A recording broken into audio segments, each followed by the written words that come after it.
Hello and welcome to Hot Topics in Hypnotherapy. My name is George Kappas and I'll be your host today on the show that explores new ideas, interesting people, and important developments in the field of hypnotherapy. Today we're going to talk about Florida law and hypnosis. Our first guest is the president of the Hypnotherapists Union, Harvard Law School graduate and certified hypnotherapist. Please welcome Bruce Bonnett. Welcome, Bruce. Glad you're here. All right, so today we're going to talk about Florida law. Sure. I understand that we received it first and we passed it on to you in the union. We received a complaint, not a complaint, but a letter of concern from the Florida hypnotherapists who went to apply for a business license. Is that correct? Right. And they were told what? Well, they went to apply at the local county assessor or tax office to get a business license to be a hypnotherapist. And they were told that you could only get such a license if you were a practitioner of healing arts, which means a doctor, a licensed psychotherapist, a chiropractor, that sort of thing. Right. Or you got a letter from one of those practitioners saying that they were supervising you and you were operating under their direction. Okay, so typically, again, in a lot of areas, you have to get a city business license. Sure.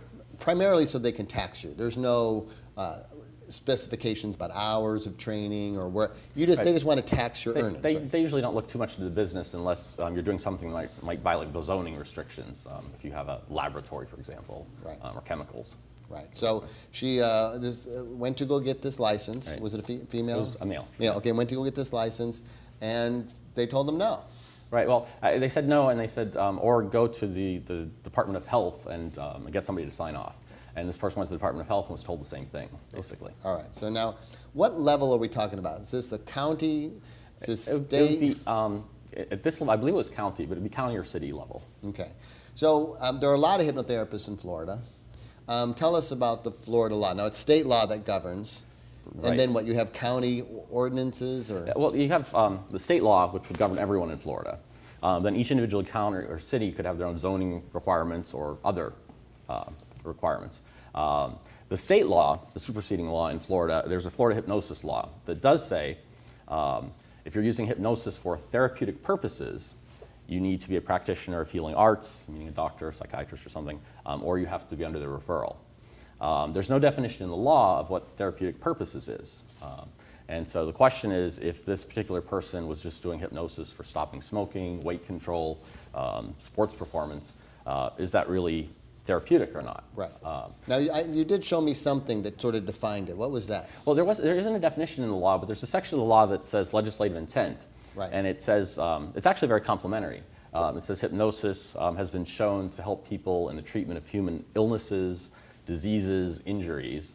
And then it goes on to say, but we're worried, we want to make sure that when you're treating those kind of things, it's a qualified person. Right. So it should be a doctor, a psychiatrist, a chiropractor, or somebody operating under them. So it seems from that the intent of the laws say, okay, like here in California, you can do what we call vocational, avocational. Right. Well, you can't work with mental disorders, physical disorders. Broken bones. Right, without a referral from Cancer. a doctor or psychologist. Right. But from these other areas that they're terming therapeutic, right, which is a very vague term, right? Not a very good term to use because it's so vague. Right. Because we talk about therapy, all kinds of therapies.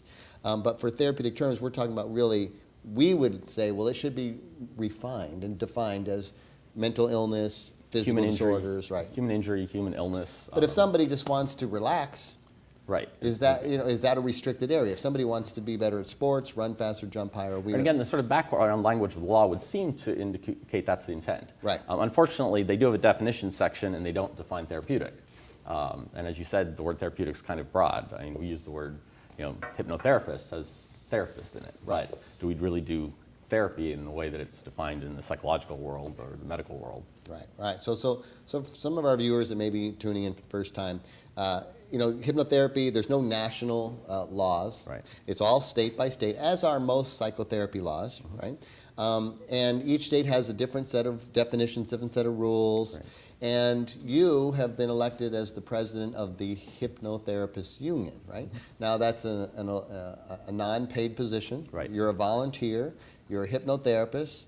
And you have been elected by your peers. And the purpose of the union is what? The purpose of the union, well, a couple of purposes. One is to protect our profession, make sure we can do what we do. And by intent or by accident, no state passes laws or regulations that limit us unnecessarily. So that's the main thing, is to make sure that our territory isn't encroached or taken away.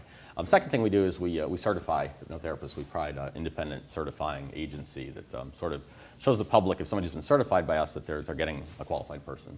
Right. So I've been a union member for many, many years, decades actually, and you are a new president, right? But you're uniquely qualified in that you're not just a hypnotherapist, but you're also a hockey player. No, I mean, right. You're also a lawyer. So I'm more aggressive. Right. So you're able to really take your passion about being a hypnotherapist, but use some of your legal background and give us hypnotherapists who lack the legal background some advice, right. some direction. And, you're licensed for individual states. So I'm licensed, for example, in California. I used to be licensed in the state of Pennsylvania. As an attorney. As an attorney. Right. I used to practice in Japan as well. So I'm not licensed in Florida. I couldn't give legal advice there as an attorney. Right. But with my training, I can look at the laws and sort of understand what they say and give some guidance. Right. Now the Hypnotherapists Union has a website, hypnotherapistunion.org, and that's with an S, hypnotherapistunion.org. And you list, to help people, you've listed sort of an overview of the various state laws. Right. Those are being updated currently. All right. But, and so that people can sort of get an idea there, but still, even like in Florida, there's some certain amount of vagueness, and it leaves sort of the discretion to a county clerk, it seems. Right. As I said, there's the superseding law, which is probably what's behind all this. Individual counties or cities could also implement their own zoning restrictions. Why a city would have an interest in doing this, I don't know. And we've heard from at least one hypnotherapist that there are a number of counties that seem to be doing the same thing. Mm-hmm. So it's probably as a result of this statewide law and then some official interpreting, is my guess. Now I know what's happened in the past in California, and that is that members of the Board of Psychology have talked to then other agencies and whatnot and sort of given their interpretation of the law, because they tried that in California here, where they tried to say smoking and weight constituted, the practice of psychology. Right. And we had to fight that, and the union was instrumental in helping us fight that here in California. So it sounds like maybe some of these county officials have been guided by people with an agenda of psychology or of the license. Or maybe not even, it's hard to say. It might not be an agenda, but some state official saying, how do I interpret this law, and contacting doctors or doctors association or psychiatrists just to figure out what does this mean. Right, and someone blends their opinion without really knowing or really examining it, and then they just go with that opinion without hearing an alternative opinion. Right. So we need them to hear an alternative opinion. Right, and it's easier to say therapeutic means everything than try to divide a line. So for a state official, it might be lazy to just categorize everybody as therapeutic, but it's easy. Right. Now, so what would be the steps for remedy for these Florida people? Well, again, it depends whether there's any local ordinance or something we don't know about. But if it's a state law, if it's being misapplied, a person denied a business license could bring an action for a court, and then the court could order the government, county agency or official to issue the licenses. That would be the official channel. So meaning that, let's say there's no specific local ordinance against it, that where they're talking about this therapeutic hypnosis and what that means, they could be denied the license first, and then they could challenge that. Right, they would have standing because they've been aggrieved.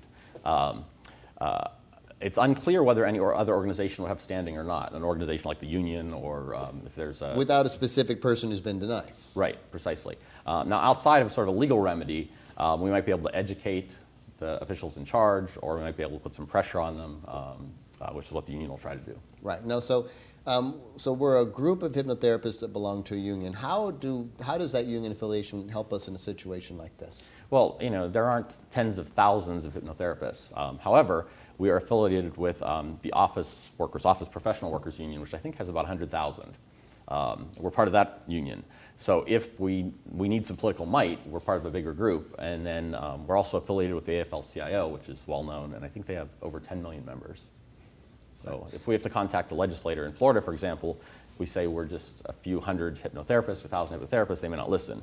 We say we're 11 million workers, they may listen. Right. So the steps would be that you would contact the international, and you would say to the international union, hey, we're a member of your union, we're having this problem in Florida, and ideally we have a union member who's having this problem in Florida. Right. And then who do you have in the area that, like, lobbyists or contacts or? Right, that could educate a state official or could help us figure out what to do, yes. Right, right. All right. Well, we have that machinery in place, we have the political might to do it, which is the reason to be a part of the union. Right. And what type of people do they have at the state level or even at the county level, the international? I mean, what would they have? For example, we were involved in a legislative effort in Indiana, and we were trying to push a bill through that would repeal restrictive laws on hypnotherapists. And they actually had lobbyists on the floor as the bill was working its way and being amended, and they were calling me every few hours saying, do you still approve the bill? Do you still want us to do anything? And so at these county levels, it would seem maybe more tough to have people at that level, for the union to have people? They probably don't have someone in every county. However, they probably have people at the state capitol.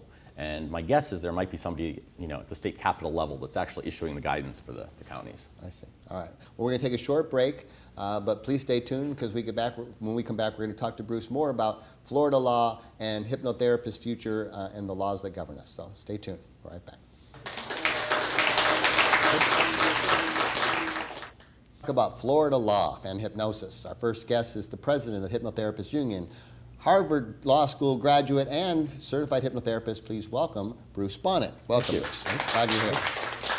All right, so today we're going to talk about Florida law. Sure. I understand that we received it first and we passed it on to you in the union. We received a complaint, not a complaint, but a letter of concern from a Florida hypnotherapist who went to apply for a... Hello and welcome to Hot Topics in Hypnotherapy. My name is George Kappas and I'll be your host today on the show that explores new ideas, interesting people, and important developments in the field of hypnotherapy. Today we're going to talk